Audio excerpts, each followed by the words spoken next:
আজকে আমরা জানবো সেলফ কন্টেনিং ব্রেথিং অ্যাপারেটাস বা এসসিবিএ।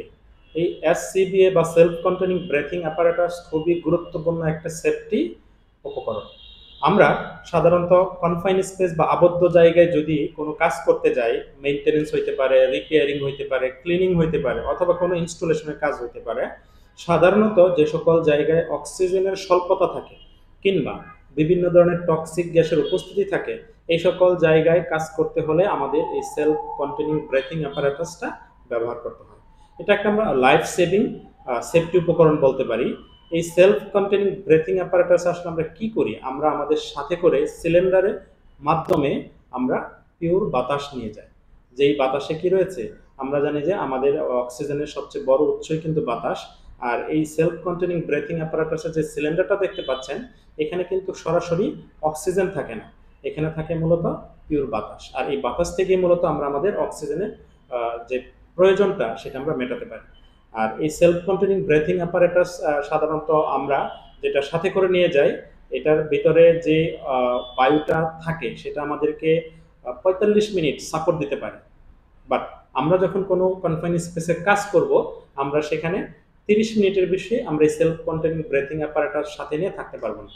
কারণ এই যে 45 মিনিটের মধ্যে 30 মিনিট যদি আমরা এটা নিয়ে কাজ করি, আর 15 মিনিট আমাদের সবসময় হাতে রাখতে হবে। এই 15 মিনিটের হাতে রাখার কারণ কি, যাতে আমরা যেখানে প্রবেশ করলাম সেখান থেকে যেন আমরা আবার নিরাপদে বের হয়ে আসতে পারি। এই বের হয়ে আসার সময়টুকু আমার অক্সিজেন দরকার।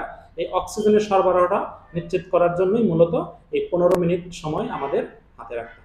অর্থাৎ আমরা যখন কোনো সেলফ কন্টেনিং ব্রেথিং অ্যাপারেটাস নিয়ে আমরা কোনো কনফাইন স্পেসের ভিতরে যাব, সেইখানে অবশ্যই আমরা 45 মিনিটের, যদিও আমাদের এখানে সাপোর্ট দেওয়ার সুযোগ রয়েছে, বাট আমরা সেখানে কখনোই 30 মিনিটের বেশি অবস্থান করব না।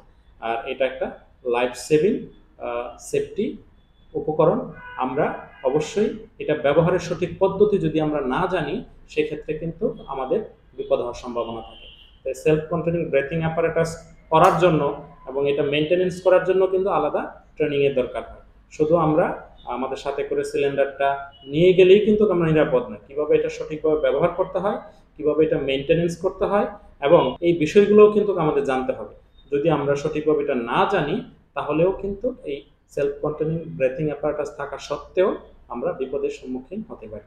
আর অবশ্যই আমরা যখন সেলফ কন্টেনিং ব্রেথিং অ্যাপারেটাস ব্যবহার করব, এটা সঠিক নিয়ম জেনেই ব্যবহার করব, অন্যথায় আমাদের দুর্ঘটনা করার সম্ভাবনা রয়েছে। আর এই বিষয়টা আমাদের অবশ্যই মাথায় রাখতে হবে। আজকের মতো তাহলে এখানেই সমাপ্ত। ভালো থাকবেন, সুস্থ থাকবেন। আল্লাহ হাফেজ। আর ভিডিওটি ভালো লাগলে শেয়ার করতে বলবেন না।